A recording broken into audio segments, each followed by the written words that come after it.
Muy buenas noches a todos y bienvenidos al ciclo de charlas de la Fundación Felisa Rincón de Gautier y de la Asociación de Historia del Viejo de San Juan. En la noche de hoy nos acompaña Rafael Acevedo Cruz para ofrecer la charla de esta noche. Les recordamos que las personas interesadas en recibir el certificado deben de escribirlo en el chat para poder recibir el mismo la próxima semana. También le indicamos que deben de mantener sus micrófonos apagados para beneficio del conferenciante. Así que vamos a dar inicio con la biografía de Rafael Acevedo Cruz. Nació en Santurce, Puerto Rico y creció entre New Jersey y Nueva York. Posee una maestría en Historia de la Universidad de Puerto Rico. Es un escritor y un MC que ha participado en varias producciones importantes de hip hop y ha escrito para revistas de los Estados Unidos, así como para periódicos puertorriqueños.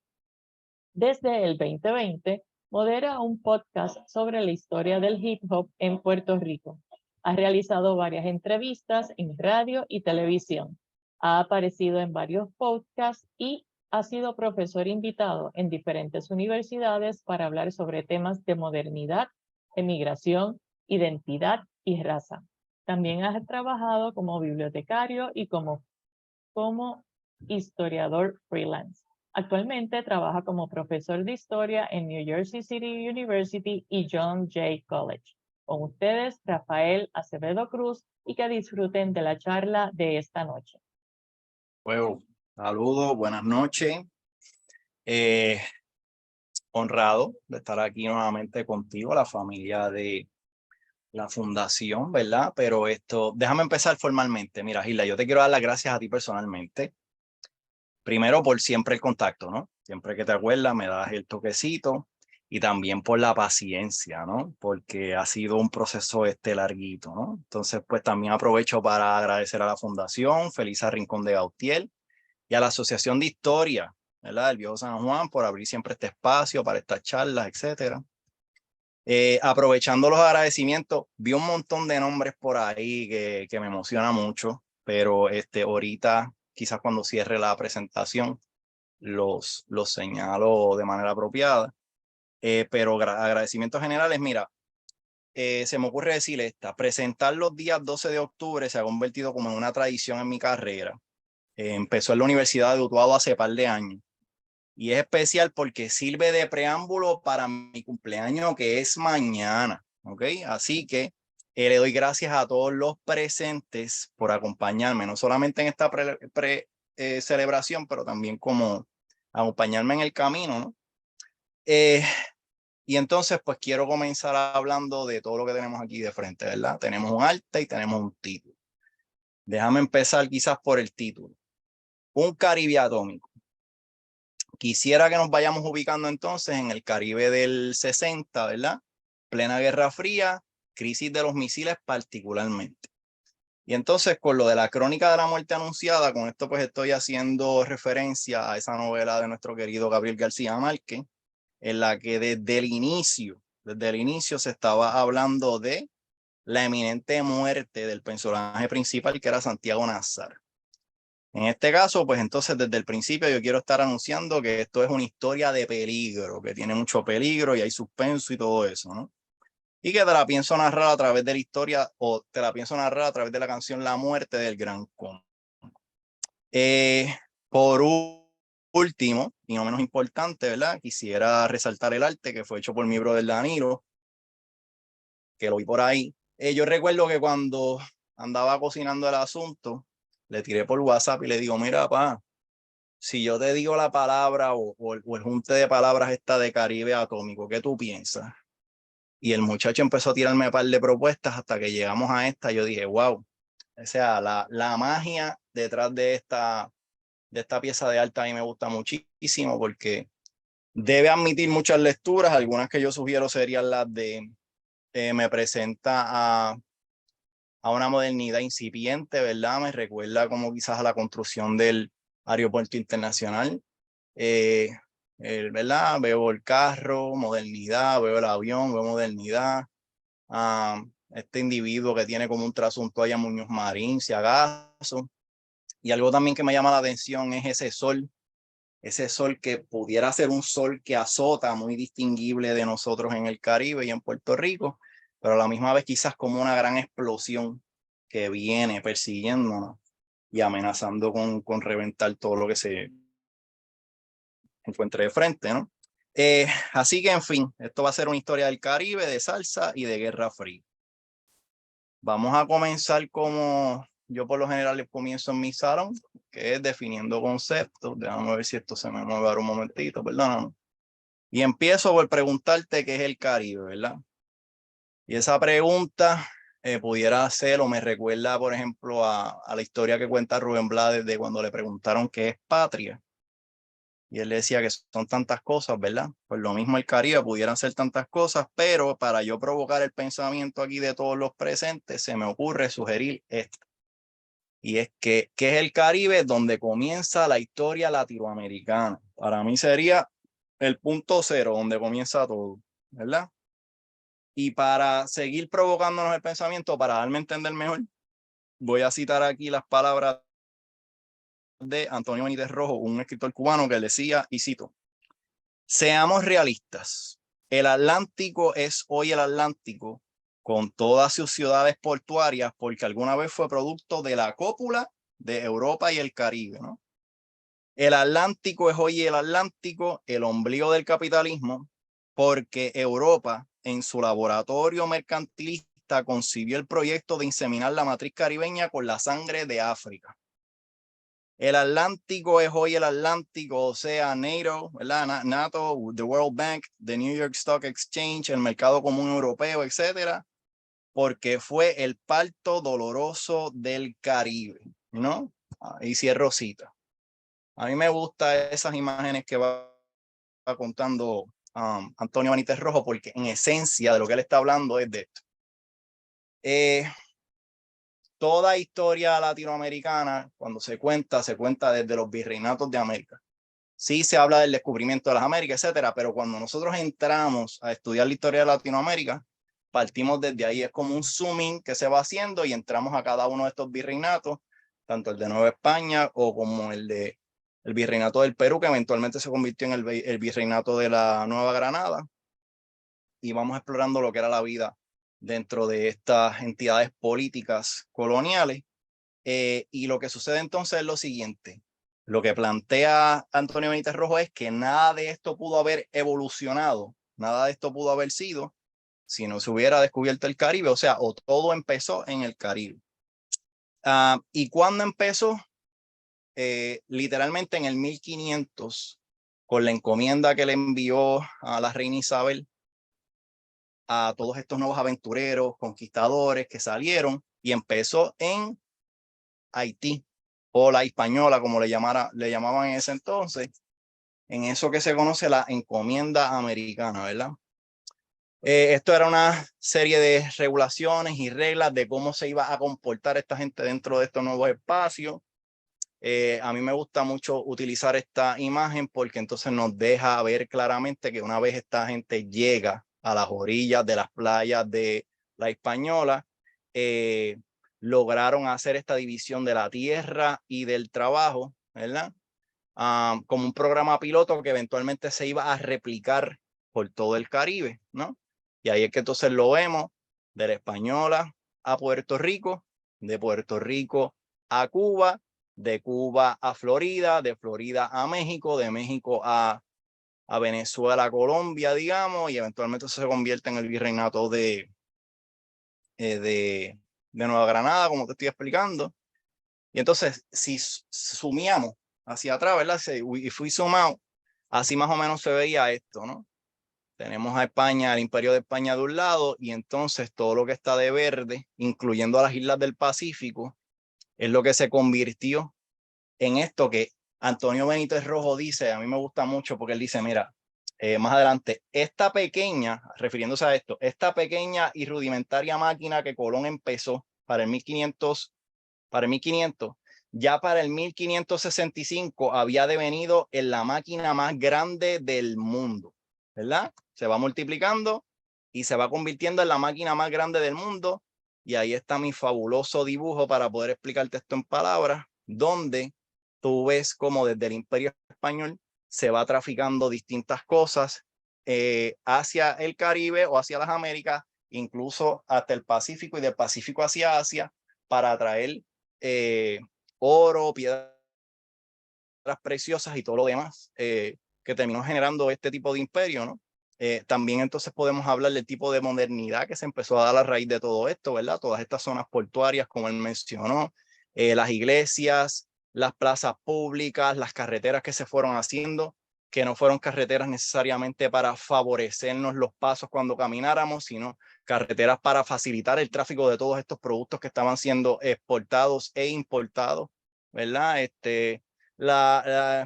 Hoteles, cafeterías, todo lo que se fue haciendo, que es parte de la arquitectura antigua de nuestras grandes ciudades, que las admiramos, las respetamos, las queremos conservar, pero todo esto realmente, la historia es de esta máquina que produjo todo esto que conocemos como historia latinoamericana. Nada, a lo que quiero señalar con todo esto es que cuando Antonio Benítez Rojo dice nada de esto pudo haber ocurrido sin el Caribe, sin el Caribe. Y entonces menciono esto porque alguien del público presente pudiera cuestionarme y decirme, bueno, Rafa, pero ven acá, ¿y el Caribe no es parte de Latinoamérica? Y yo quisiera decirte que sí, ¿verdad? Pero ese really, yo sería como el tipo del el meme ese que van por ahí. Are you sure about that? Are you sure about that? ¿Sabes lo que te estoy diciendo? Y te lo menciono y traigo como por ejemplo, o traigo a colación este ejemplo de esta imagen que he visto recientemente por ahí, en donde están tratando una vez más de apelar a esta verdad, digamos, de que una imagen habla más que 1000 palabras. Es un meme, lo traigo primero porque yo amo la cultura del meme, me río muchísimo, pero también porque la miro como, a mí la cultura del meme me sirve como para ver dónde quizás nosotros estamos dentro de lo que es la memoria colectiva de la humanidad, ¿no? Y entonces aquí si notas, nos están tratando de explicar una historia de colonialismo, de saqueo, de todo esto que incluye a África, a Sur y Centroamérica y los grandes benefactores de esto que son Estados Unidos y Europa. Pero en ningún momento en esa historia de colonialismo y saqueo se está contemplando el Caribe. Y si miras aún más cerca, Puerto Rico no aparece ni siquiera en el dibujo. ¿Entienden? Entonces, a lo que voy es esto. Desde que empecé a enseñar la historia de Latinoamérica acá, particularmente en Estados Unidos, cualquier libro de historia que me paso consultando, es bien poco lo que tratan del Caribe, y si se trata del Caribe, se trata como de West Indies, estamos hablando solamente del Caribe inglés. Es bien raro que traten el Caribe hispano, por ejemplo, y entonces, pues, por lo tanto, esta imagen me permite a mí plantear lo siguiente, que este Caribe que tiende a ser borrado de los libros de historia, para la década de los 70 por poco era borrado literalmente, como vamos a ver ya mismo, ¿no? Y bueno, digo todo eso para dejarlo ahí, podemos seguir dialogando de esto ahorita. Mientras tanto, pregunto, ¿qué es la salsa? ¿Qué es la salsa? Pienso ofrecerte varias definiciones de esto. Me voy a valer de varios autores y al final entonces doy mis 2 centavitos al respecto, ¿verdad? Vamos a comenzar con Don Arcadio. Don Arcadio a mí me dice, déjame moverme de aquí un momentito porque como que no me veo bien, o sea, no veo bien la cita, dice, la salsa es la más clara y continua seña de identidad nacional, una zona de resistencia y afirmación, es una importantísima y compleja manifestación cultural puertorriqueña y antillana, revitalizada en la inmigración neoyorquina. Arcadio, ¿qué es lo que tú estás diciendo ahí? Pues mira, my take on this es Arcadio viniendo de esa década en Puerto Rico de los 80, en donde el asunto era entre cocolos y rockeros, los rockeros que pues eran más identificados con la cultura estadounidense, el inglés, había una cuestión ahí de piel, ¿verdad? Blanquito, versus que el cocolo o el salsero pues era más de barrio, era más otro color de piel, ¿no? Y entonces representaba de alguna manera la puertorriqueñidad. Y entre las muchas prácticas que se podían identificar como el salsero representando la puertorriqueñidad, estaba este fenómeno de lo que era la fiebre de los carros, ¿verdad? Estos muchachos que se organizaban alrededor se compraban los Toyotas y ellos representaban a la Asociación de Toyotas de Guánica, por ejemplo. Y entonces bajaban los carros a 2 o 3 pulgaditas de la calle, ¿verdad? Le ponían unos aritos en específico, mucho antes del boceteo, porque mucho antes del boceteo estos muchachos de la fiebre tenían a Eddie Santiago, a Eddie Palmieri, a toda esta gente sonando todo lo que da, y algo que los distinguía muchísimo era que en el retrovisor pues tenían la bandera puertorriqueña, ¿no? Y eso es un poco a lo que Arcadio también está atendiendo aquí. Trayéndolo de la emigración neoyorquina, pues podemos verlo también desde esta otra perspectiva, que es que en cualquiera de estos focos en Estados Unidos, Nueva York, Chicago, etcétera, en el que uno visite y vaya caminando por la calle y ves, te pasa un carro por el lado o pasas por el lado de un apartamento y desde una bocina, desde la ventana, perdóname, tú puedes estar escuchando pues, música salsa, eso te identifica que ahí entonces vive un latino y quien quita sino un puertorriqueño, ¿verdad? Y entonces pues por ahí es una marca, una afirmación, resistencia, bla, y bla, va por ahí la cosa y eso está muy bien.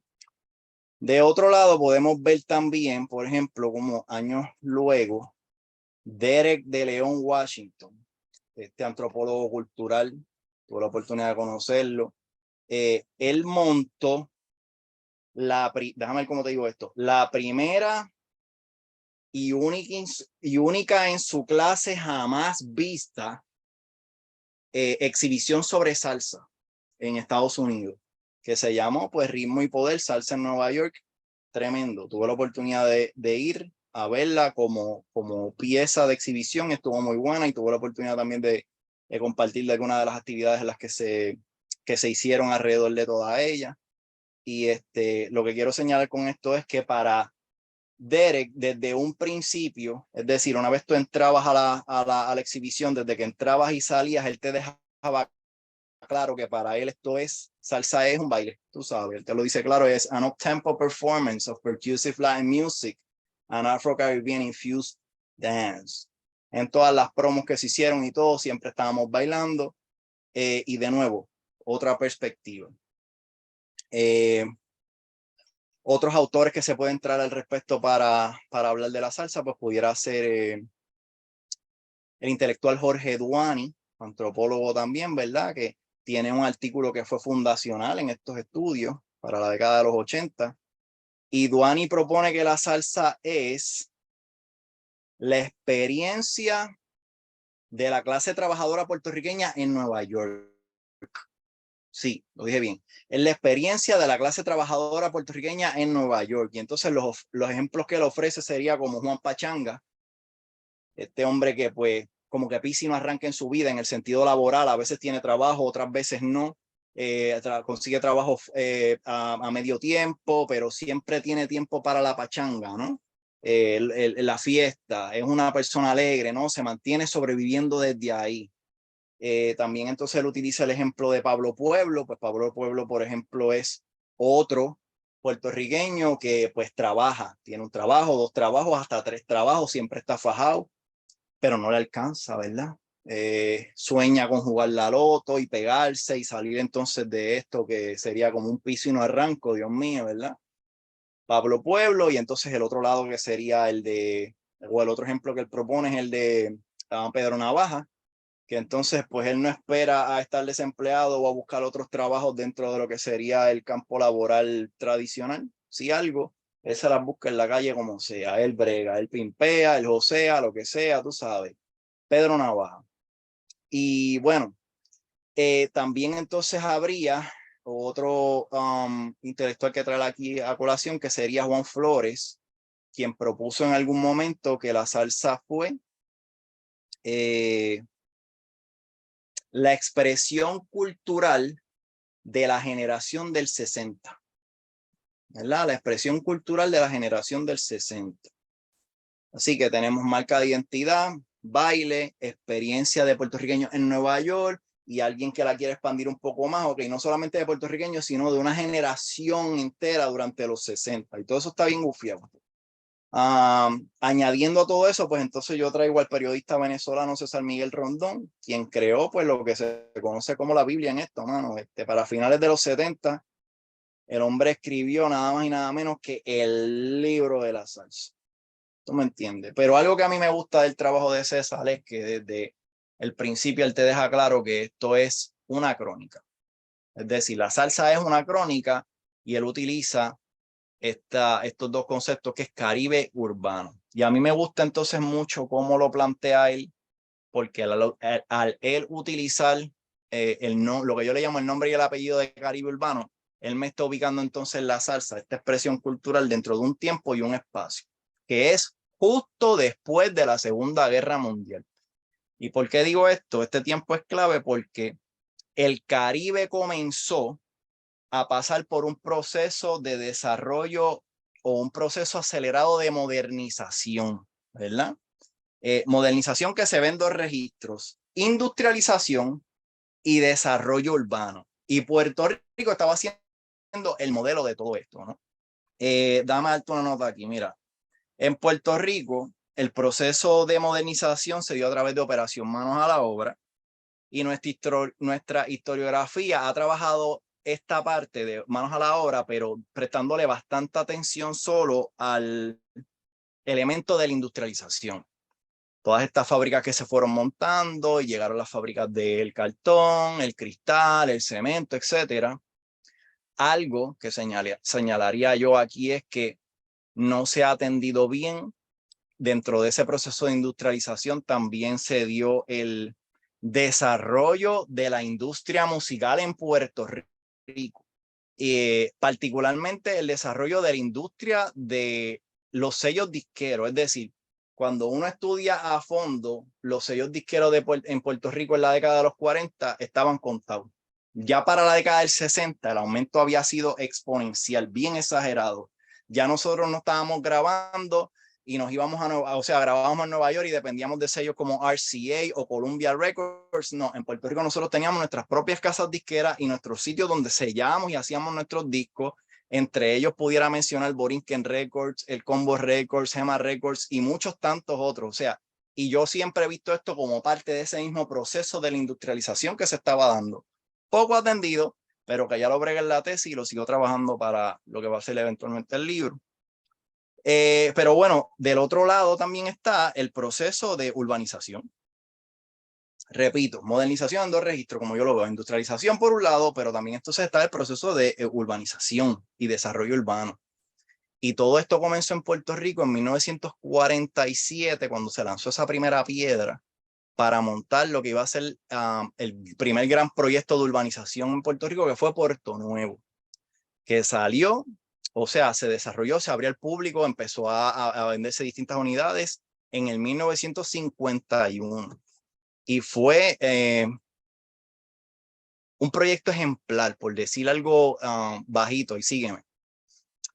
La revista National Geographic del mes de abril del 1951 le dedicó un volumen completo a esta urbanización, de tapa a tapa hasta los mapas. Escúchame, en donde definían a Puerto Nuevo como, y cito, the largest urbanization project in the world.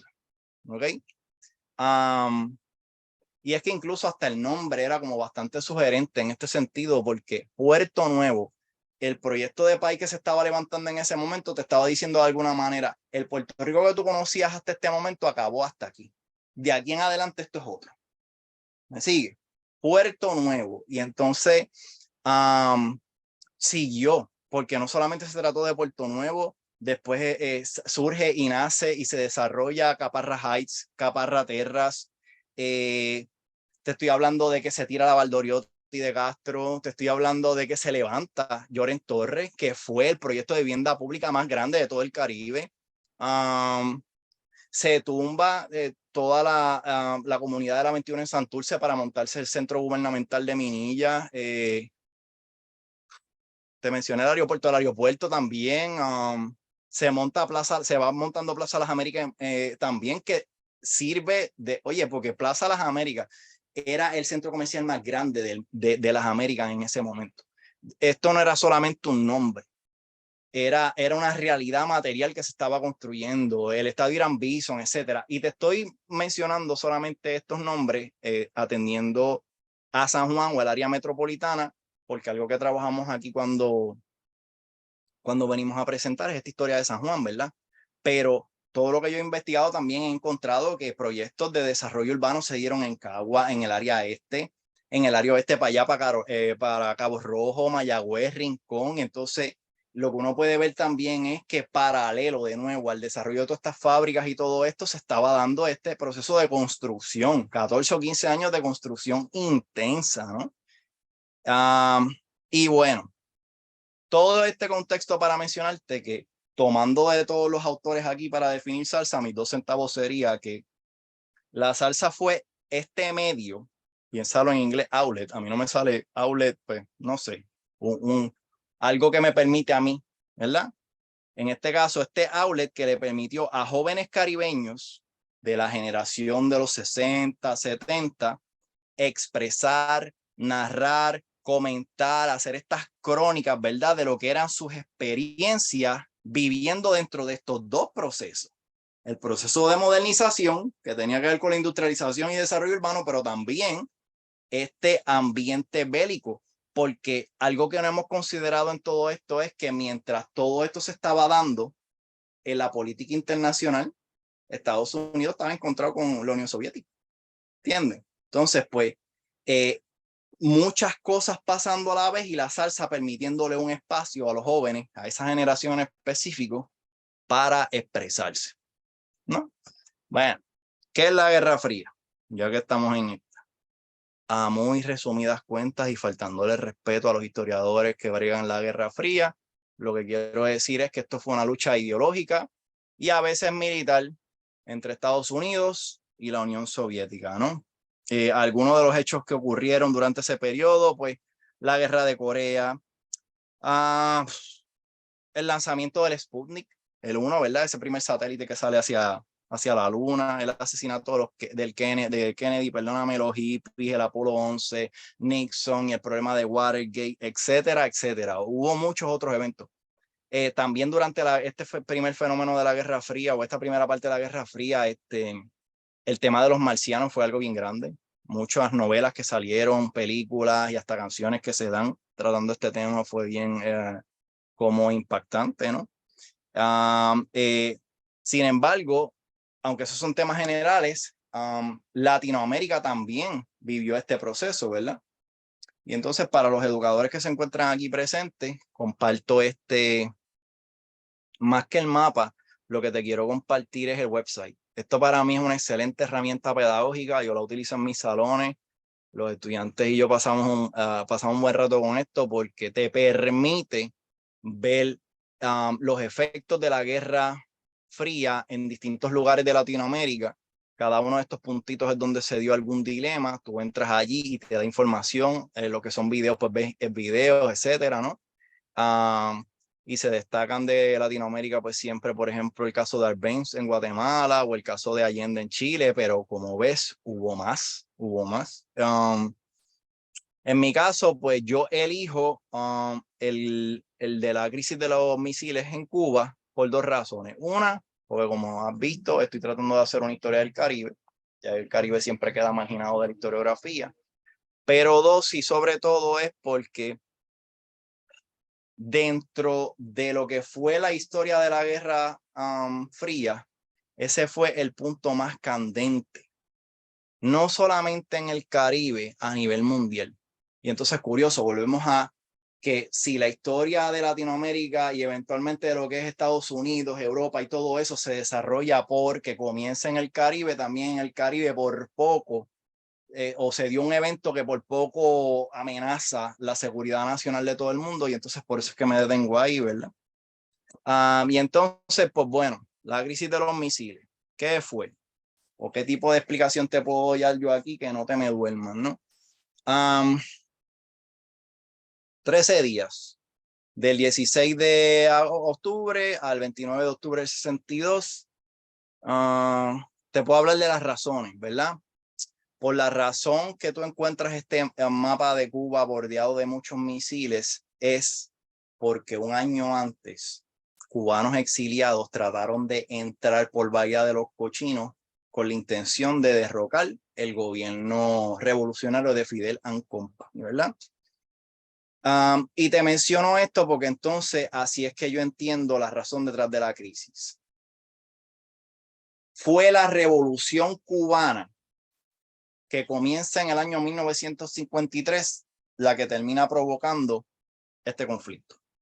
Repito, si Fidel Castro and Company no hubieran tumbado a Batista y todo lo que se implicó y ellos se montan en el poder, esta cantidad de cubanos que salen exiliados hacia Estados Unidos, particularmente la Florida, no se hubieran puesto de acuerdo con el gobierno de Estados Unidos, particularmente con la CIA, para tratar de invadir a la Bahía de Cochinos, para tratar de derrocar ese gobierno.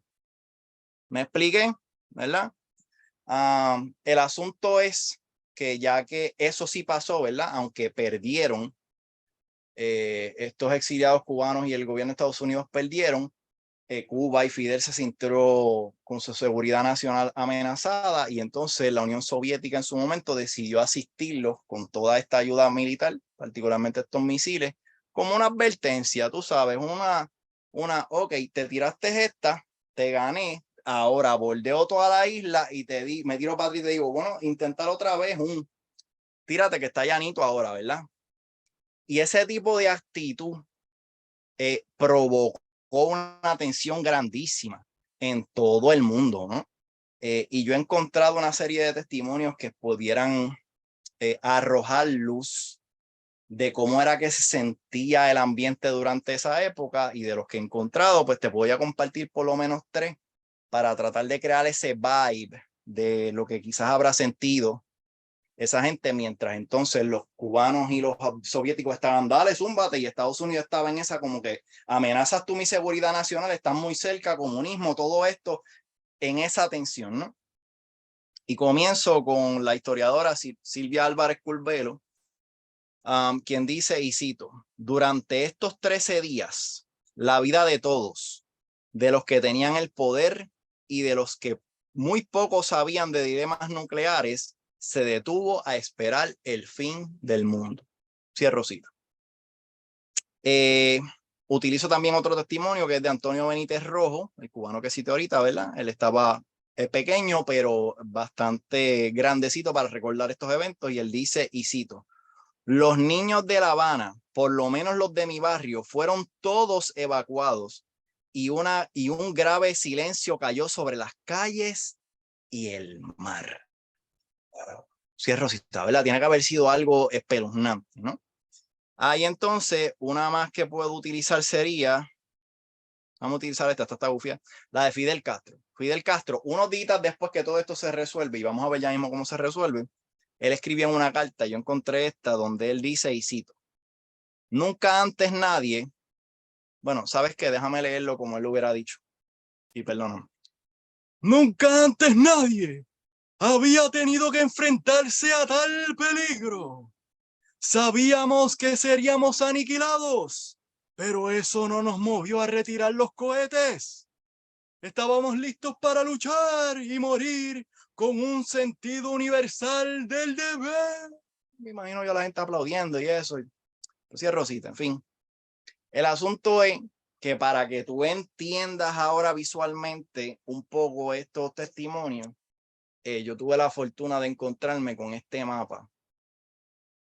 Ahí aparece la referencia, ¿verdad? Que te explica que en el momento más intenso de esta guerra, de esta crisis, el 22 de octubre, te muestra si esto hubiera ocurrido. Es decir, que Estados Unidos decide decirle a Fidel, sabes que a mí no me importa que tú tienes eso allí, yo voy a entrar a atacarte porque tú estás amenazándome, y Fidel o el que sea que hubiera estado encargado hubiera hecho, dale, ¡pum!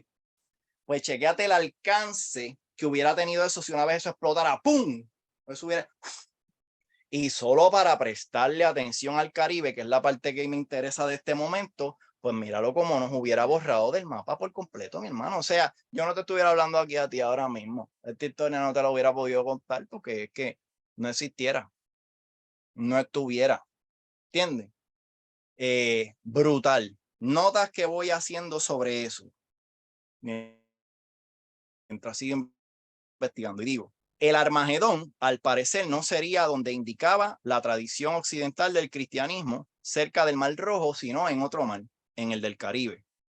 Pero, y a la manera de película de suspenso, como apunta la historiadora Silvia Álvarez Curbelo, la tarde del 27 de octubre, el primer ministro soviético Khrushchev le propuso a Kennedy una tregua. Y él le dijo, mira, yo estoy dispuesto a retirar los cohetes de Cuba siempre y cuando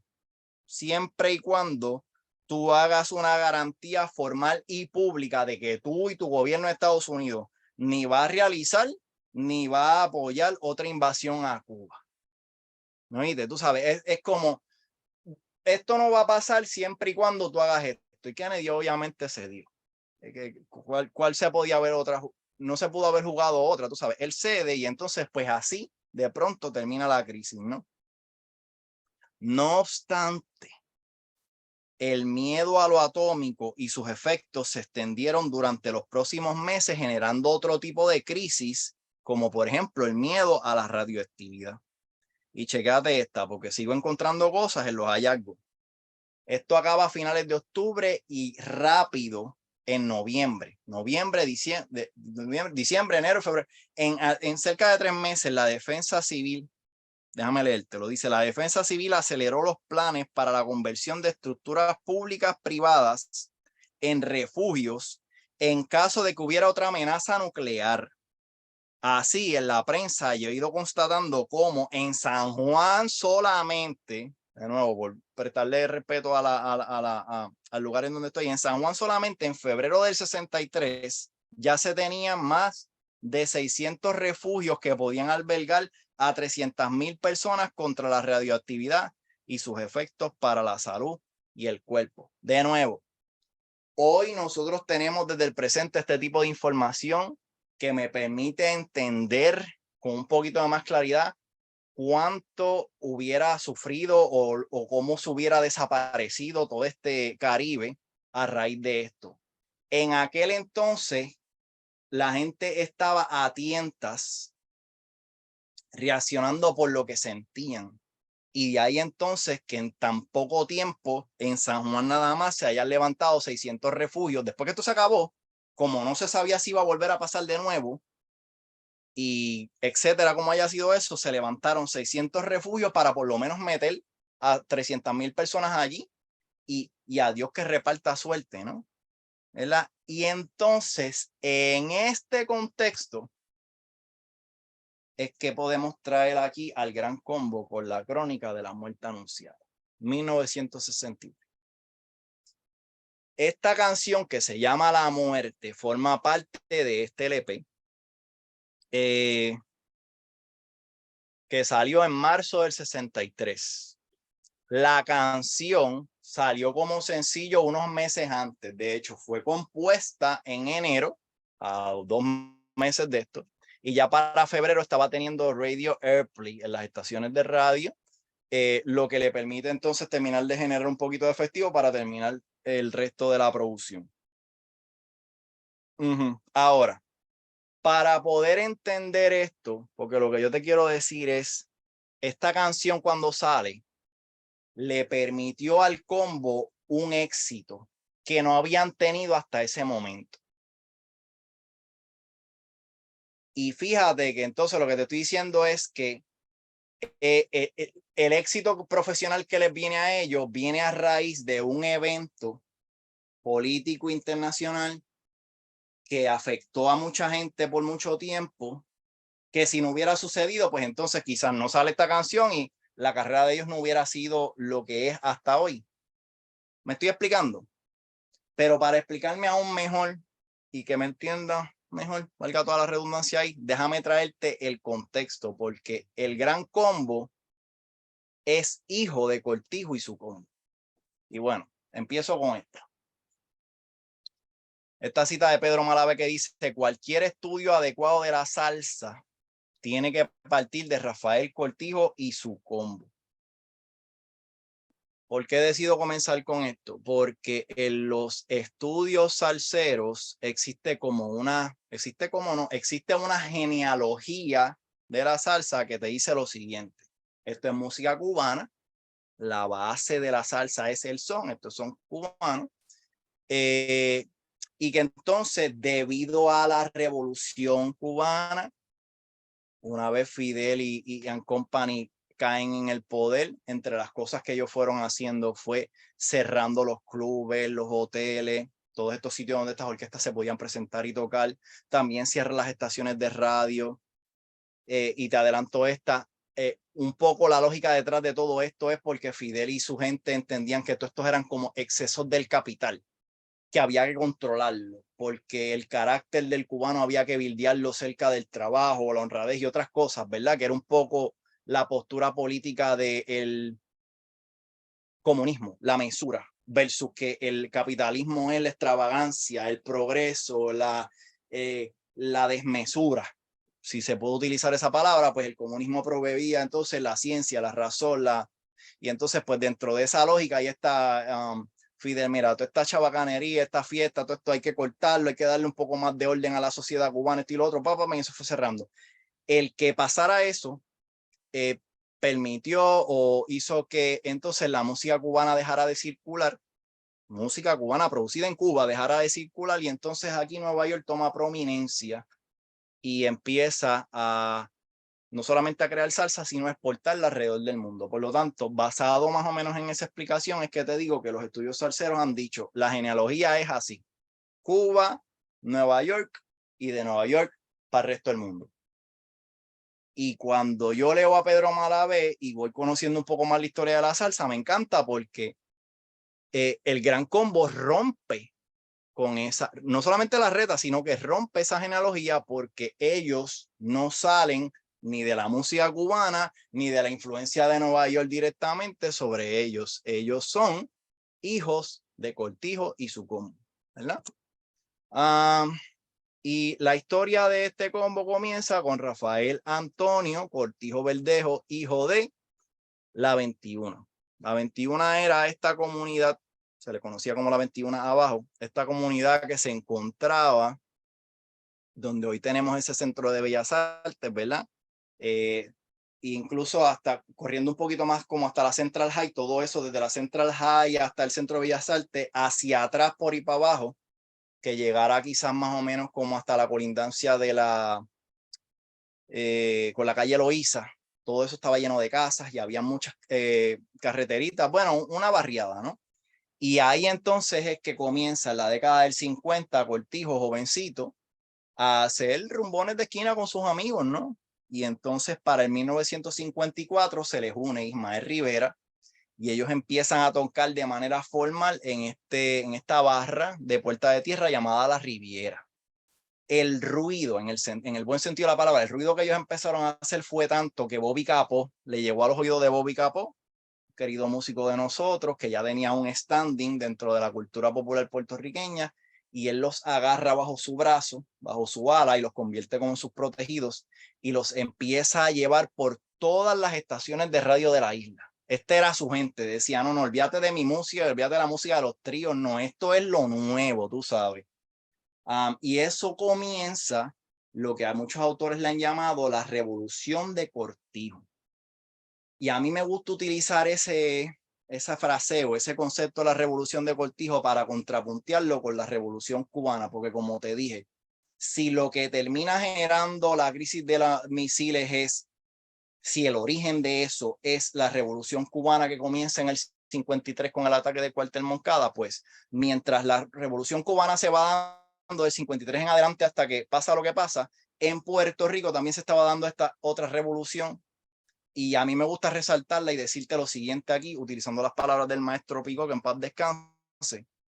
Voy a hacer hacia un lado a la revolución cubana, no porque haya sido insignificante, sino porque haya sido significado demasiado.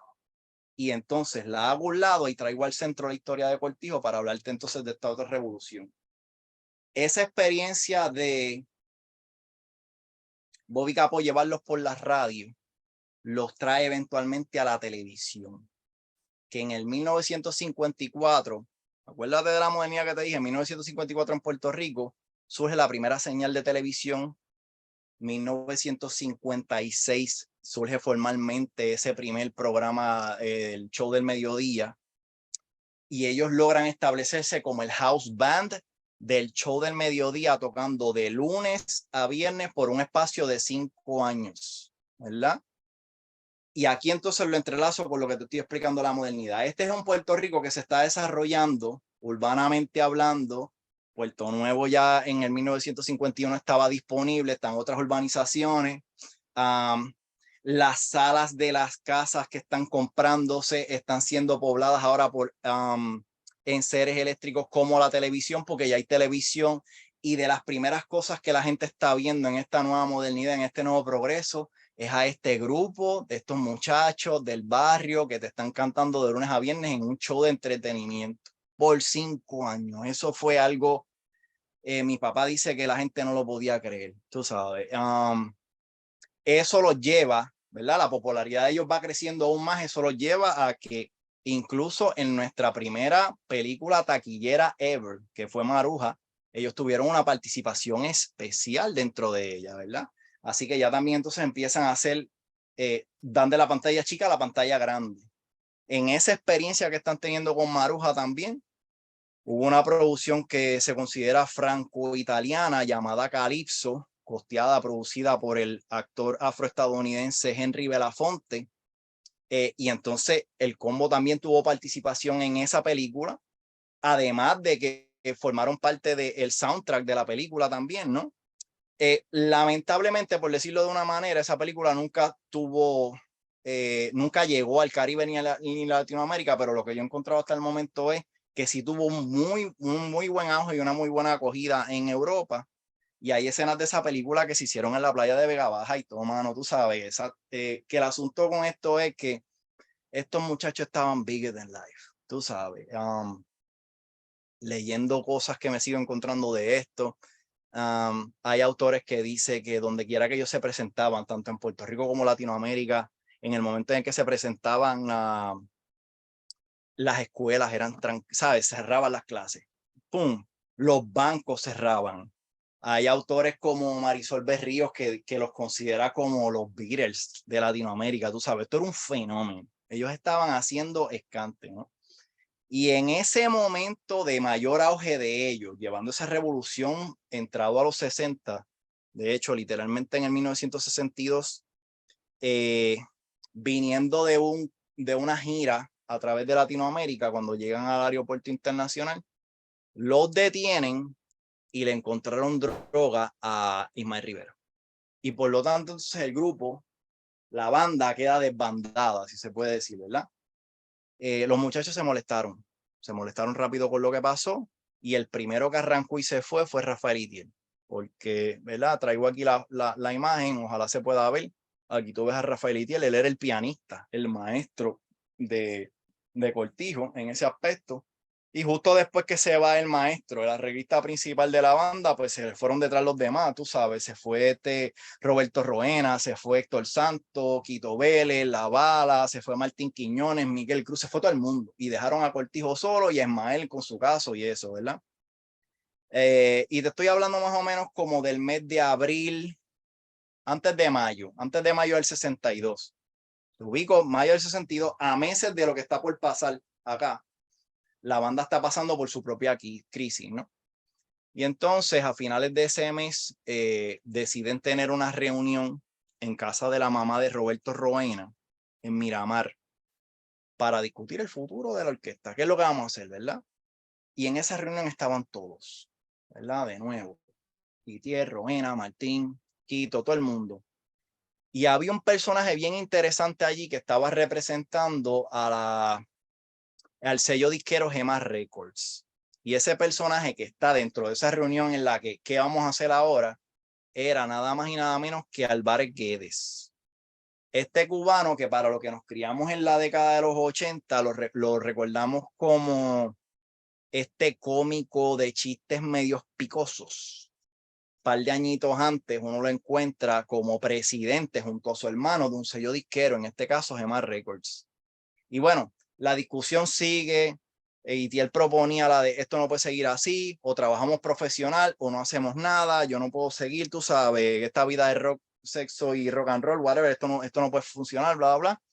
Y estaban buscando algo como mejor, algo superior. Y es en ese momento en el que Álvarez Guedes, escuchando la crítica de ellos, él le dice, ¿y por qué no le ponemos entonces a esto el Gran Combo? O sea, vamos a hacer la versión mejorada de lo que ya éramos. Y éramos grandes, pero ahora vamos a hacer mejor. ¿Tú me entiendes?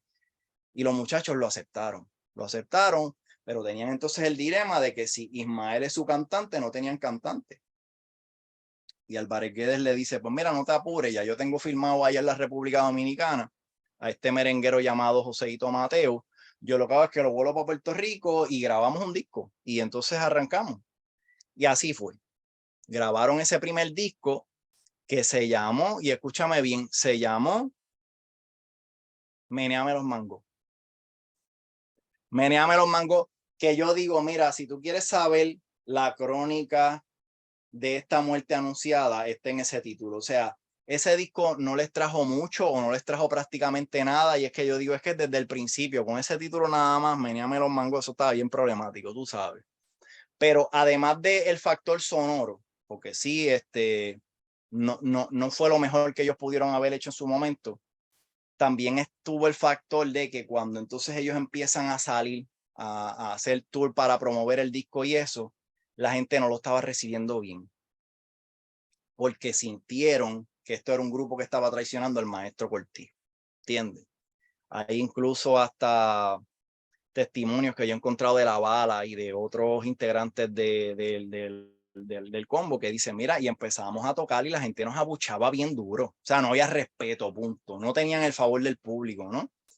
Y entonces, entrando el otoño del 62 y ellos tratando de empujar este proyecto y no se da, ¡pum!, pasa la crisis de los misiles, que detiene su carrera y detiene prácticamente el resto del mundo, ¿no? Entonces, pues, se acaba todo, ¿verdad? Es decir, no llegó a pasar nada, pero los meses de noviembre y diciembre fueron de bastante incertidumbre. ¿Qué vamos a hacer? Las ventas que necesitábamos de este disco no funcionaron. Entonces el maestro Rafael Itiel empieza a caminar por Santurce y entrando por allí por el barrio obrero se encuentra a un jovencito que le decían Junior, Junior Montañez, hijo de don Andrés, ¿verdad? Y que ese muchacho conocía a un tal Pedro, un Pellín Rodríguez, que era cantante también, había sido cantante para la orquesta de Noro Morales. Él audicionó con ellos, los escuchó, les encantó. By the way, Junior, volviendo a Álvarez Guedes, Álvarez Guedes decía, Junior no es un cantante de salsero, mano, tiene que ponerte otro nombre. Y entonces él es el que finalmente lo bautiza como Andy Montañez. Y entonces en enero del 1963, un compositor que era amigo de Rafael Itiel llamado Eligio Farías compone esta canción que se llama La Muerte, que como te dije, eventualmente termina formando parte de este LP, ¿verdad? Y entonces, pues ahí más o menos te estoy contando esta historia, poniéndotela en contexto de que vamos a analizar un poco la crónica, la narrativa, el comentario social de este grupo en cuanto a lo que fue ese evento para ellos, ¿verdad? Crónica de la muerte anunciada.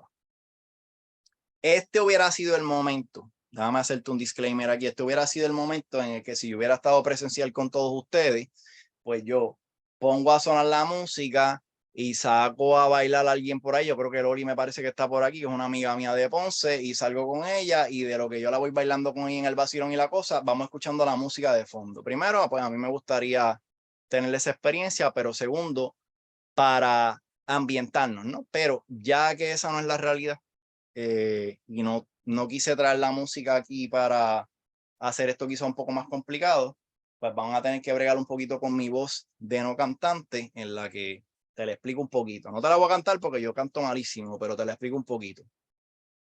Esta canción de la muerte del 63 está hecha en el arreglo de guaracha, para empezar, que va a una velocidad bien rápida. y comienza con una carcajada de ¡buah! Tú sabes, como que por ahí viene el peligro, una cosa así. Y entonces empieza con un puente que dice: yo soy la muerte, yo soy la muerte, la muerte soy. Yo soy la muerte, yo soy la muerte, la muerte soy. Te va preparando para lo que viene. Y acto seguido, después que se acabe ese puente, entra el sonero, que en este caso es Andy Montañez, y te dice: tengo en mi alma una pena, en mi vida una condena, que me lastima y me quema al saber que estoy solo en el mundo. Y te digo, yo soy la muerte, ¿verdad? Mi interpretación, mirando esto desde el contexto, ¿qué te está diciendo Andy con esto, no? La voz lírica está expresando una pena porque ha quedado sola en el mundo. La impresión que se recoge aquí es la del único sobreviviente en una catástrofe nuclear. Es la imagen del individuo que ha despertado a la conciencia. Tú sabes, ¿qué ha pasado aquí, mano? Y nota la muerte a su alrededor. Luego de percatarse de las ruinas humeantes y de los cuerpos calcinados, que eso debe haber apestado a que se acabó, empieza a sentir en su vida una condena, algo que lo lastima y lo quema. Estos son los efectos de la radiación en el cuerpo. Y es que, según apuntan los expertos en salud, la radiación podía penetrar y degradar la fibra más íntima de los cuerpos, recodificando y destruyendo funciones celulares y físicas en lenta agonía y de manera irreversible. Es decir, esta es la voz de que una vez se percata, el individuo que se percata empieza a sentir algo que lentamente lo empieza a quemar y él dice: wow, ¿qué es esto? Que también podemos ver es la de que este sobreviviente, que aunque sobrevive, eventualmente va a morir por esta lenta agonía, ¿verdad? Una historia triste. Y bueno, y de ahí, de esa primera estrofa, saltamos al coro, o la canción, quiero decir, salta al coro. Y el coro yo lo veo en dos registros. La primera parte del coro comienza diciendo: huye que te coge la muerte, huye que te coge la muerte, ¿verdad? Esta es la primera lectura que yo le hago a esto. Era necesario un plan de contingencia frente a esta potencia nuclear y su efecto radiactivo. En el coro, los muchachos del Gran Combo advertían a la población: huye, huye, mira que no te atrape la muerte. Esta acción del coro aquí recuerda las obras de teatro de la antigua Grecia, en las que el coro brindaba contexto y ofrecía consejos. Y en este coro, huye que te coge la muerte, lo que se está recordándole a la gente es que después de la Segunda Guerra Mundial, las poblaciones civiles se habían convertido en objeto de bombardeos aéreos. Por lo tanto, cuando la gente estaba escuchando esto, es un poco el recordatorio de: ¿tú te acuerdas que hace unos cuantos añitos atrás, cuando lanzaron las bombas de Hiroshima y Nagasaki, cayeron sobre nosotros, o sea, los civiles? Pues antes de que eso pase, porque este ambiente bélico está bien loquito, huye, corre, corre, que no te agarre la muerte, ¿verdad? Porque ya se tenía la conciencia de que a partir de la Segunda Guerra Mundial las poblaciones civiles se habían convertido en el fair game de la guerra, y esto no era una realidad antes de la Segunda Guerra Mundial. Antes peleaban ejércitos contra ejércitos, pero desde ese momento en adelante nosotros, las poblaciones, los civiles, nos convertimos en parte del juego, ¿no? Notas que quiero decir en cuanto a esta parte del coro. Fíjate, el disco que tiene la muerte salió el 4 de marzo del 63. 4 de marzo del 63. Aunque, como te dije, el sencillo había estado sonando desde un poquito antes. Esto para decirte que el 21 de marzo, unas semanitas después, yo he encontrado en la prensa al oficial de planes de la Defensa Civil, Miguel Camacho, diciendo, y cito: aunque en la isla existe la base aérea Ramey y la estación naval Roosevelt Roads, la población debe buscar protección donde quiera que se encuentre si han de sobrevivir. Al momento, la única posibilidad es la de llegar a los refugios, ya que no existen medicinas ni ningún otro tipo de protección contra la radiación. Lo que quiere decirle: mira, yo soy el oficial de la defensa civil y contamos con estos dos bases y nos podemos defender un poco, pero la verdad, hermano, oye, corre, refúgiate, porque frente a esto no hay break, tú sabes. Y esto me resulta interesante porque así entonces podemos ver al numerito de la muerte del Gran Combo, donde los muchachos se están haciendo eco de las preocupaciones que circulaban ya en el país, en específico con relación al bombardeo aéreo y al miedo a la radioactividad. Ahora, hay algo, porque esto se pone más interesante. Las palabras huye, corre, refúgiate, ¿verdad? Yo he encontrado que estos llamados no eran nada nuevo para el puertorriqueño, ya que un año antes, en mayo del 61, yo he encontrado que la defensa civil llevaba a cabo simulacros contra la amenaza atómica. La práctica era que sonaba la alarma anunciando la detonación de una bomba nuclear de hasta 2 megatones. Imagínate, tú por la noche te anunciaba eso. Y esto he encontrado que se daba en pueblos como San Juan, Bayamón, Sidra, Comerío, San Lorenzo, Calley, Aguas Buenas, Ay Bonito, Río Piedra, Trujillo Alto, Cataño y Loíza. Y estoy seguro que si sigo buscando encuentro más. Lo que te estoy diciendo es que era una práctica generalizada. Y todo esto a mí me resulta súper interesante, pero más interesante aún fue cuando me topo con el informe de la Defensa Civil, es encontrarse al puertorriqueño durante estos simulacros, refugiándose, y cito, en tormenteras, cuevas situadas en la montaña, alcantarillas, zanjas y hasta sótanos, cierro cita, para protegerse de la lluvia radioactiva que hubiese generado la detonación atómica, lo que me sugiere a mí que la población ya había recibido algún tipo de adiestramiento previo por parte de esta agencia, ¿no? Tú sabes, así que huye que te coja la muerte. Sabe yo si hasta los mismos muchachos del combo habían practicado esto. Mira, corre, porque no hay otra escapatoria de esto, ¿verdad? Segunda lectura que le doy al coro, obviamente, porque el coro tiene esta dinámica muy afrodescendiente, que es la de la llamada y la respuesta, ¿verdad? El call and response, como le dicen. Porque si bien dice, huye que te coge la muerte, el sonero Andy entra y dice, arranca Martín que te agarra la muerte. Vuelve, huye que te coge la muerte y mírale los dientes, mángale los dientes, huyele a los dientes. Está buscando, sí, ¿verdad? Él sigue así, ¿no? Pues checate esta lectura que yo le doy. La muerte ha tenido muchas representaciones a lo largo del tiempo. La imagen por excelencia que se ha utilizado para representarla ha sido la de este espíritu sin rostro, ¿verdad? Vestido con una túnica negra que flota destilando humo y portando esa hoz de la muerte, ¿no?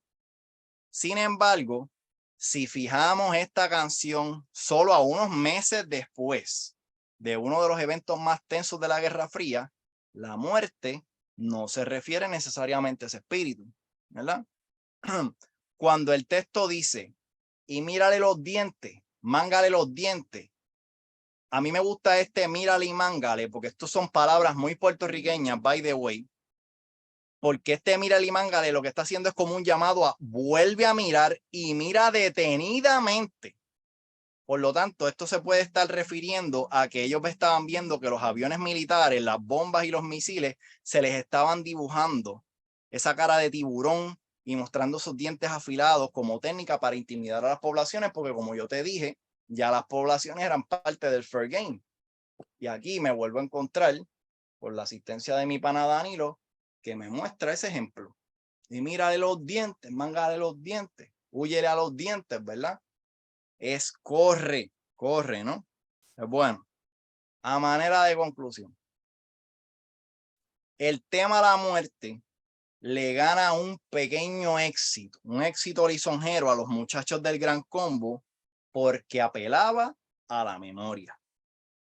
El miedo a lo atómico y a sus efectos radioactivos estaba presente en la sociedad puertorriqueña y había sido exacerbado por la crisis de los misiles. Era un por poco morimos, la muerte, ¿te acuerdas? Huye, baila. Pues, ¿cuáles son las alternativas? Pregunto yo. ¿verdad? Incluso déjame ir un poquito más allá. Mi argumento es que el éxito de la muerte pudo ser ese elemento que impulsó luego a otro escritor que tenía Itiel, que se llamaba Chiquitín García, a escribir a Cángana. Sencillo, con el que los muchachos promoverían su tercer LP. Digo yo, era necesario despegar la carrera del grupo, y si ya habían encontrado el favor del público con esta canción, ¿por qué no continuar desarrollando este tema sobre el miedo a la destrucción del mundo, la bomba atómica, los soviéticos y etcétera, ¿verdad? Que aún continuaba fresco en la memoria colectiva de la gente. Y te menciono esto porque a Cángana es el tema que finalmente le abre las puertas de par en par al Gran Combo.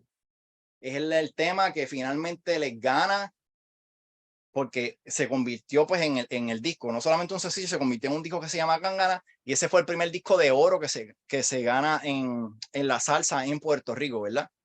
Y es el disco que entonces los convierte en la fundación de la salsa de Puerto Rico como los conocemos hoy. Y todo está relacionado a la crisis de los misiles. Si la crisis de los misiles no hubiera ocurrido, no surge la muerte. La muerte les da un poquito de respeto frente al público, que les permite escribir la Cángana, que entonces, ¡boom!, los reventó como Sigritaki y los llevó a la posición y al estandarte, la que ellos tienen, que sí tiene mucho que ver con la manera en que ellos trabajaron y se reformaron y se convierten en una institución. Yo no estoy diciendo que fue un milagro, ¿verdad? Pero fíjate cómo está todo demasiado entrelazado a esa historia, mano. Y eso a mí me vuela la cabeza, ¿no?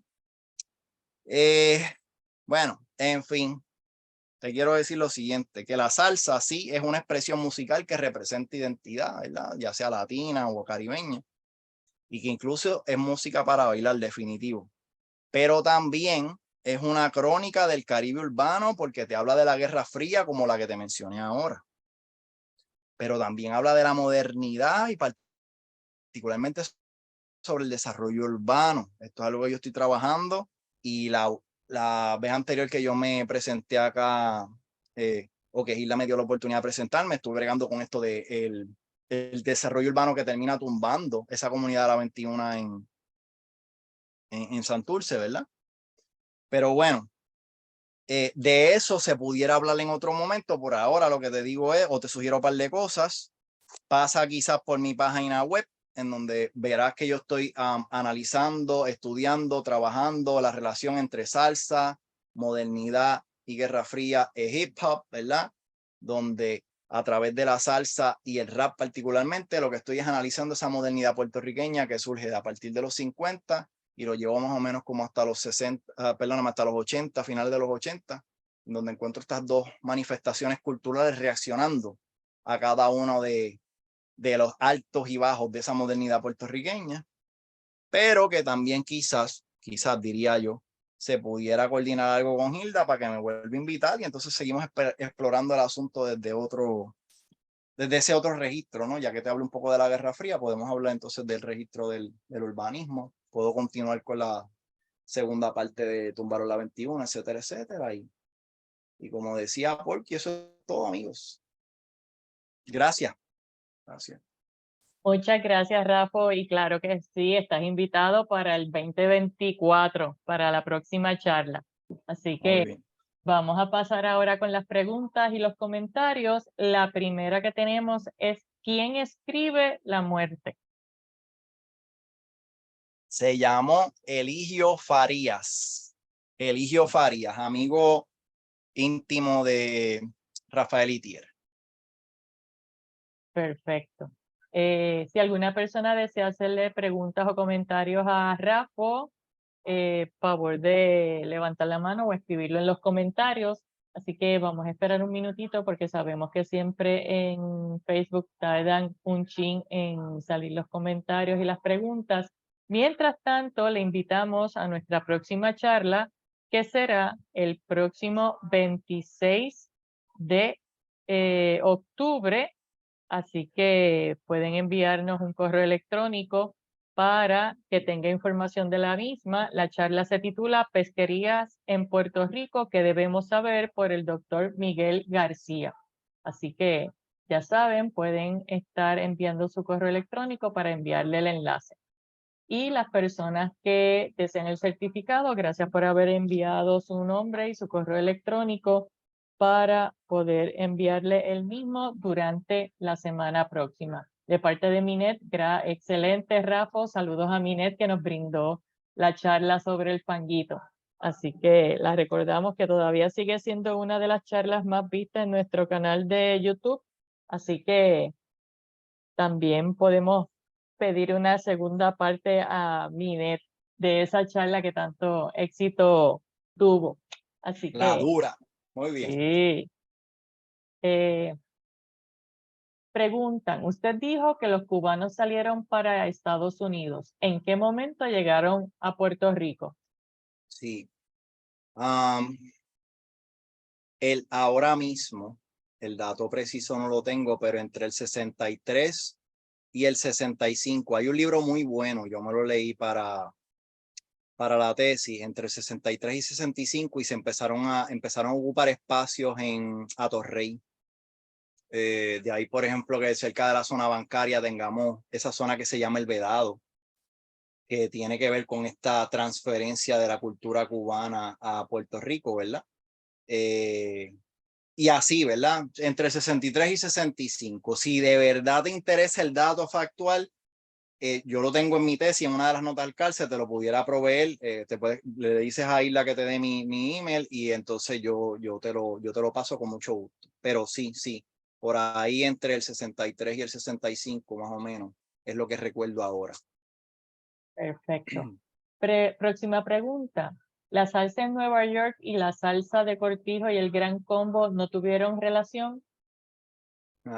Sí, eventualmente Cortijo llegó a hacer una aparición acá en Nueva York había una sala que se llamaba el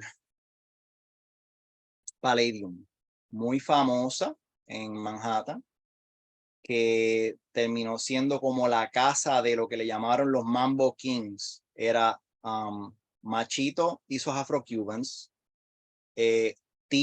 nuestro Tito Rodríguez y Tito Puente. Y eso era una sala que se llenaba de morenos, judíos y puertorriqueños en su gran mayoría, para que cuando estos tres tocaban, bailaran, ¿verdad? Y gozaran y pudieran aliviar un poco la realidad de la vida de la diáspora.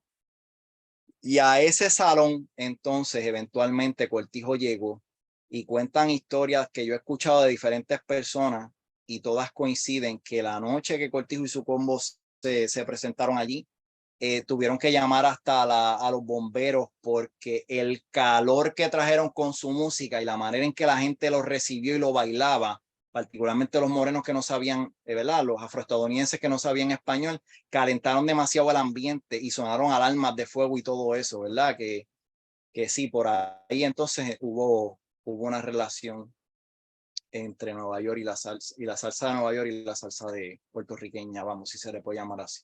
Perfecto. Danilo Pérez tiene su mano levantada, así que tiene la palabra. Tito Danilo, que lleva rato ahí, le va a dar calambre al muchacho, le va a dar calambre. Perdón. No, Hilda, eso yo vacilando. Y gracias por la imagen. Eso suena, no, a las órdenes, siempre a su servicio, pero eso suena mucho cachimbó, Rafa. Ajá. Te pregunto, tú mencionas, ¿verdad?, que logran dar paso a su carrera con esta canción, con un contenido político cargado, contextualizado en lo que estaban viviendo, y no dista mucho de cómo, ¿verdad?, sujetos que logran una masificación cultural hoy día se hacen mediante un mensaje político que luego abandonan. ¿Sientes que eso es una temprana aparición de ese fenómeno? ¿Crees que fue totalmente distinto? ¿Cómo tú la percibes en comparación con lo que se observa en la modernidad? Ok, tu pregunta está bien buena, déjame interpretarla a ver si la entendí bien. Estás hablándome de que la salsa comienza como una música urbana que comentaba y reaccionaba acerca de la vida y la experiencia que tenían los jóvenes en su momento, 50 y 60, ¿verdad? Pero que entonces luego ese tipo de comentario y crónica, whatever, se mueve a otra cosa. Esa transformación, si de eso es de lo que me estás hablando, deben haber otras respuestas. La que yo daría es que yo entiendo que una vez la industria musical se apropia de esta música, que todavía era muy barrial, por ponerle una palabra, ahí entonces empieza a haber la uniformación, empieza a haber la edición, si se puede, ¿verdad? Tú sabes, esto está muy calle, necesitamos ponerle un poquito más de suavidad a la cosa, ¿verdad? Incluso es el momento en el que empiezan a desaparecer cantantes negros y empiezan a aparecer cantantes un poquito más claritos, ¿verdad? Tony Vega, empieza a aparecer Gilberto Santa Rosa, empiezan a aparecer incluso otros nombres, hermano, los caballeros de la salsa, los príncipes de la salsa. Tú sabes, hay un fenómeno aquí y todo esto lo va diseñando y haciendo la misma industria musical, que es un poco, ok, esta música apela muchísimo a las masas, es rabiosa, dice cosas, y ahora déjame cogerla porque puedo mercadearla, el capital es así, puedo mercadearla y entonces ¿verdad? Maquillo un poco y entonces por eso es que yo la traigo a la relación con el rap y eventualmente lo que se convierte en reggaetón, porque donde la industria se apropia y maquilla, entonces el rap agarra, recoge y dice, no, es que abro los ojos, me levanto, leo el vocero y el porciento de la paz es 0. Olvídate del baile y de no me gusta lo que me estás diciendo. Aquí esto no funciona, ¿verdad? Y por ahí sigue la cosa, ¿no? Gracias. No, a ti. Bien, preguntan, ¿qué relevancia le ve usted a los salones de baile de Nueva York con figuras como Tito Puente que impulsaban la salsa? Primero me dijo usted, me sentí Pues viejito. estoy leyendo según está No, escrito. está bien. Chica, ya lo tengo que admitir, ya mañana cumplo 46, no puedo negarlo, no puedo negarlo, estoy en esa faceta. Estás a mitad camino. Lo sé, medio siglo, ya mismito. Mira, léeme la pregunta otra vez porque me distraje, perdón. ¿Qué Léeme la pregunta otra vez. relevancia le ve usted a los salones de baile en Nueva York con figuras como Tito Puente impulsando la salsa? Pensando en la relevancia que le pudiera asignar ahora para tratar de ofrecerte una respuesta, sería la de que fue un hogar para los puertorriqueños que estaban llegando acá. Porque mira, si tomamos la pieza teatral de René Márquez, La Carreta, y recordamos la historia, ¿verdad? Esta familia que sale del campo y llega a la ciudad, en este caso a La Perla. La situación de vida no mejora mucho, así que de La Perla salen a Nueva York y a ese Nueva York al que llegan, pues es un Nueva York que es hostil, que los recibe y los maltrata, ¿verdad? Tú lo puedes ver en el ejemplo de la película West Side Story. West Side Story, la tesis de la película West Side Story es el puertorriqueño como un problema, así que hay que erradicarlo, vamos a desaparecer a esta gente, they should not exist. Y entre otros factores, ¿verdad? Pues entonces, tener a un boricua de acá tocando en ese espacio y que yo pueda entrar a ese espacio y vivirlo y manifestarlo y qué sé yo qué, para mí hubiese sido eso lo que te estoy diciendo, es como puedo descansar y además me siento representado por y esto está duro, pero puedo venir y yo pienso que fue eso, mano, un hogar para calmar o aliviar un poco la vida de la diáspora que nunca ha sido fácil, nunca ha sido fácil. Gracias. Preguntan, Sí. ¿se ha hecho estudio relacionado a la cultura hippie y la música sobre estos acontecimientos? Héctor, yo sé que una buena compañera mía que se llama Raiza Denise, Raiza, no me acuerdo de tu apellido, pero ella hizo un estudio sobre los hippies, pero es más dirigido a cómo fue, por ejemplo, la mirada política puertorriqueña acerca de cuando llegaron a Marisol, ¿verdad? Este festival que siguió en Manatí. Y la invasión de los gringos y por ahí. Esta es buenísima, por favor, no me malinterpretes, pero no sé si necesariamente relacionada con la música, particularmente con la salsa. Yo sí sé que hay canciones de salsa que hacen mención de los hippies.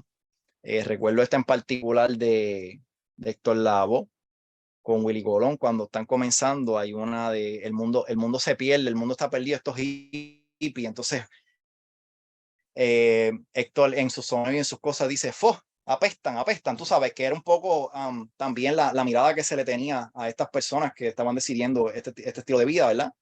Los apestosos, los otros. Pero está interesante trabajarlo, o sea, yo no lo he visto. Mi aspiración sería, como te digo, parte de mi proyecto se llama, o mi proyecto, parte, porque se ha multiplicado mucho, se llama De la salsa al hip hop, ensayo sobre la modernidad puertorriqueña. Todo lo que yo trabajé acerca de la Guerra Fría, que tengo ya enumerado y he elaborado algunas cosas, pienso incluir cosas sobre los hippies y la música en salsa en específico. Por ejemplo, hay otra canción, y discúlpame, que se llama, a mí me gusta mucho, Boogaloo Blues. Y Juan Flores me puso a pensarla desde ahí porque Boogaloo Blues de Johnny Colón, cuando puedas búscala, está hablando de estar arrebatado en LSD.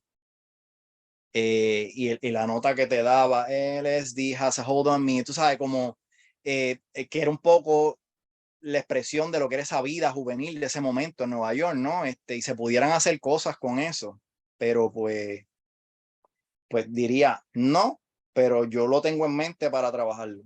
Ojalá me quede bien, deséame suerte. Bien, preguntan, ¿cómo ayudó al Gran Combo ser la orquesta residente del show de las 12? Paquito Cordero, porque esta es la orquesta de Cortijo y su combo. Paquito Cordero se enamoró a través de Bobby Capó. Paquito los conoce y Paquito se enamoró de ese sonido que traían, de lo que hacían, de cómo se movían, ¿verdad? Porque yo creo que el que más o el que menos, si tiene alguna información sobre esto, pues pensamos en Elvis Presley y la manera en que cuando llega a la televisión y mueve las caderas y provocaba y qué sé yo, pues descolonizar. No lo pensemos desde ahí, sino piénsalo entonces desde acá. Y cuando estos muchachos se movían y hacían todo este performance, esta cosa, Paquito Cordero quedó embelesado. Tengo un buen amigo que se llama Luis Sánchez que me habló de unas entrevistas. Todavía no he podido accederlas porque están en audio. Mi interés sería tenerlas para luego transcribirlas y hacerlas hasta público para dialogar sobre esto, pero en la entrevista mi pana Luis me dice que Paquito Cordero estaba tratando de convencer a los ejecutivos de Telemundo para esto. Mira, vamos a traerlos y que en la conversación se oye, y cito, a esos monos, a traer a esos monos a bailar a la televisión. Paquito, tú estás loco. Ay, pero el asunto fue que se cabildió y lo logró. Lo logró y él ya tenía un personaje que representaba el blackface, ¿verdad? También, que entonces, pues quizás por ahí lo pudo haber colado, pero hay un LP que da constancia de esto, que sirve como documento, que te dice por 5 años consecutivos, ellos estuvieron como el house band del show de las 12, de lunes a viernes. Esto era de nuevo uno de los tantos eventos que esos muchachos tenían, porque ellos llegaban al show de las 12, hacían eso, pero después durante la semana tenían sus eventos y cosas a nivel isla, o se montaban en un avión el fin de semana y tocaban en Colombia, etcétera. Bigger than life. Es una cosa que todavía yo lo pienso y yo digo, wow, mano, esta gente estaba en otro lugar. Comenta Astacio Santiago que el nightclub El Corso jugó un papel muy grande dentro de esa historia de la salsa en Nueva York. Sí, Astacio, tienes razón, y también el Triton en el Bronx. El Triton era un poco más pequeño y del Triton, en el Triton se formó la Alegre All Stars, compuesta por los directores de orquesta de ese momento, Charlie Palmieri, Johnny Pacheco, Caco, Gary Rogers, etcétera. Y te lo menciono porque si nosotros conocemos un poco de salsa, lo conocemos como a partir de la Fania para acá. Y la historia es que en el Triton se forma la Alegre All Stars y era esta idea de coger y hacer estos rumbones donde se destacaran los músicos con la improvisación y eso, ¿verdad? Unos coros sencillos, pero la idea era que cada músico trajera su manifestación, ¿verdad? Y entonces cuando se graba el primer disco, el que fue el ingeniero de sonido de esto se llamaba Al Santiago, decidió poner los créditos en la parte de atrás a Charlie Palmieri y no a Johnny Pacheco. Y cuando Johnny lo vio se molestó.